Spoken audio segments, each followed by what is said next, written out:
Hi, thanks for taking time to watch my video about the Austin real estate market and how Milwood, the neighborhood where I live, is performing. Some of the information I'm sharing in this video is unique, so we will explain each of the stats as we go. Now, let's get started. Let's start with a statistic called the hotness ratio. The hotness ratio for homes being sold in Milwood is 22%. Well, how do you know if that is good or bad? In the past 18 to 20 months, the hotness ratio was typically above 100%. This is because hotness ratio compares the homes under contract to the homes that are currently on the market. That tells you what the competition is doing and how often active homes are going under contract. So relative to what we've seen in the recent past, a 22% hotness ratio is not very impressive. It means there are more than 5 times as many homes on the market as there are under contract. Another stat that is going to be a little surprising is inventory. For the month of August, it was 1.82 months. For the past few years, it has been much lower than that, only a few weeks of inventory. It has increased, but this is not a normal market yet. A normal market has about a 6-month supply of homes in inventory. So the difference from a few weeks of inventory to almost 2 months of inventory is going to feel pretty intense. The next stat I want to share is listings. The number of homes that went on the market in August of 2022 compared to August of 2021 saw a drop of 26%.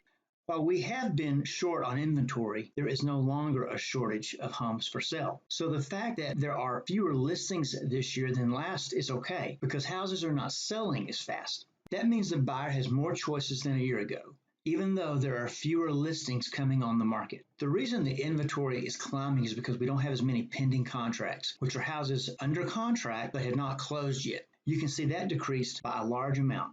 We had 65% fewer homes go on the market in August of 2022 than in August of 2021.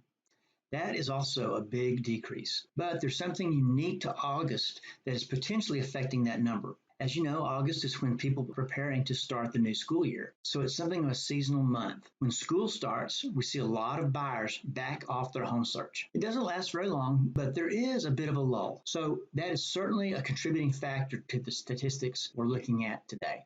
For August of 2022, sales are also down in Milwood. Our August sales for this year decreased more than a third from a year ago at 35%, which is a pretty significant number. So we had fewer homes come to market. We had fewer homes go under contract. We had fewer homes close. So all things considered, we can say August of 2022 was a step down from August of 2021. But there is a silver lining to think about. In August of this year, there was a double-digit price increase in Milwood homes. The average price increase was 12%. How significant is that, you might ask? Well, a typical year sees increases of 3 to 5%. So our Milwood homes are not only holding their value, but they're appreciating nicely as well. So even though we're seeing negative stats in the previous slides, this is really a bright spot. The next stat is a fantastic indicator of what is really happening with buyers and sellers. That stat is the list to sales ratio. This ratio tells us how much a buyer pays compared to what the asking price is. It is down 6% from a year ago. What that means is that the seller pocketed 6% less just from a negotiating perspective. It had nothing to do with the home's value or the average price of homes or anything like that. And what that tells you is that buyers are in a better negotiating position, a position where they can actually make an offer and then negotiate the price. This is not something that was happening in 2021. Now, with average prices so high, a 6% drop in the list to sell ratio is a substantial reduction in the amount of profit the seller is going to put in the bank at closing. How about days on market?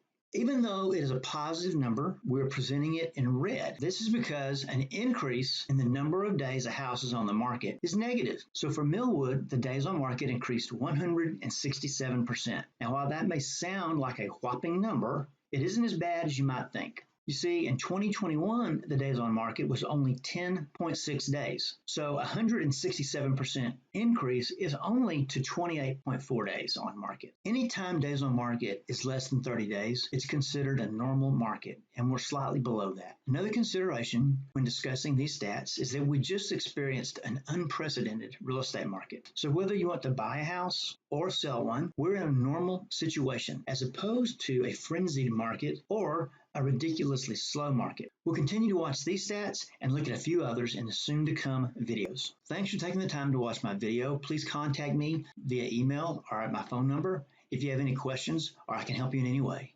Thanks and have a great day.